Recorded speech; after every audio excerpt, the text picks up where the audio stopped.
Hi guys! Welcome back sa ating channel. This is Jeline Simon, ang inyong vlogger. Hindi na dating crush ng bayan, vlogger na. Sikat na tayo guys! Thank you sa mga sumusuporta.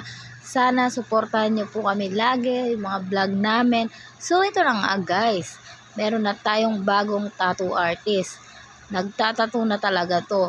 Henna Tattoo. Nandito nga pala tayo sa capital town ng San Fernando, Pampanga. And I thank you. So, eto na nga guys. Yung tattoo na pinagawa ni ate, butterfly. Meron siyang red sa ilalim tapos pinatungan niya ng kulay black yung niya, gilid-gilid, and then lalagyan niya ng design. Parang gusto ko magkipalit kay ate. Palit na lang tayo, te. Yung pinagawa ko kasi dyan, pangalan ng mister ko. Sana butterfly na lang. Nagsisi pa no?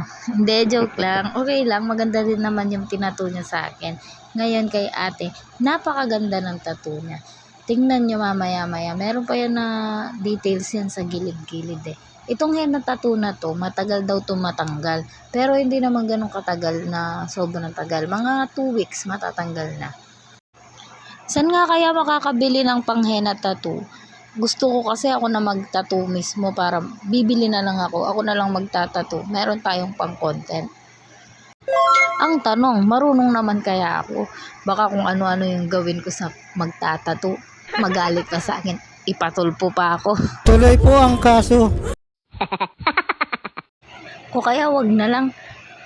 Si kuya na lang, kinukuha ko pa yung trabaho ni kuya, no? Pumunta na lang kayo dito sa capital town sa San Fernando, Pampanga. Libre lang naman yung pagpasok dyan, wala namang entrance fee. Marami pang kinakainan. At higit sa lahat, maraming papa. Ang daming gwapo dyan nung pumunta kami dyan. Meron pang kale-kalesa. Nag-enjoy naman kami, lalo na yung mga anak ko. So, ayun na nga guys. Natapos na yung tattoo ni ate. Meron na lang details. Yung butterfly tapos na. Ngayon, alam niyo ba yung nagtatattoo niyan? Si kuya, ang galing no. Parang gusto ko na siyang i-admire. Halak ka, lagot ka sa asawa mo. So weird. Hinila-hila pa kasi ako ng mister ko dito. Yan tuloy, parang gusto ko pang bumalik sa capital town. Next time, babalik tayo dyan para magpa-henna tattoo. Balikan natin si kuya. Halak ka! Ang harot. Maiba ako. Alam nyo ba yung mga nagkakalesa dyan? Ano lang sila? Pumipila lang sila dyan para magpa-tour sa mga tao. Katulad namin, nag-tour kami dyan sa capital town na sumakay kami ng kalesa. Nawa din ako sa kanila kasi di ba ngayon lahat tricycle na, iba na yung sinasakyan.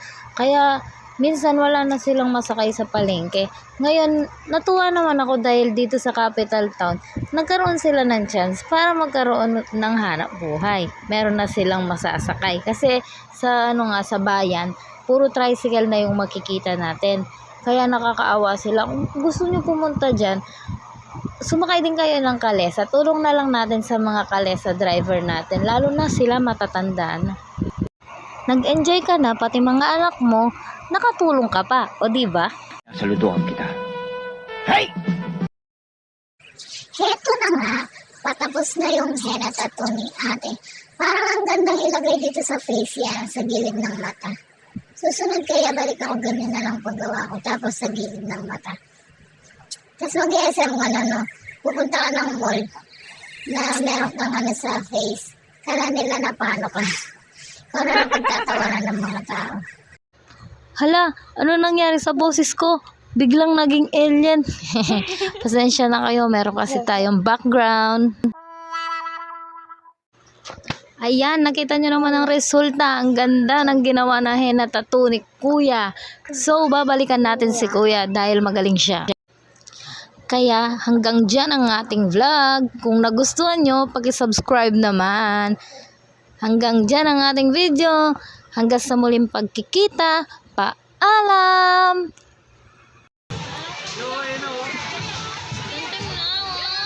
Ganda. Sana gumaya na. Bati ka na una? Sana. Hindi, sa spider sa ginawa. Ang ganda. Hindi nga, totoo, maganda. Galing nga siya. Freehand lang. Mas gusto ko pa yung sarili kong gawa kasi sa Google.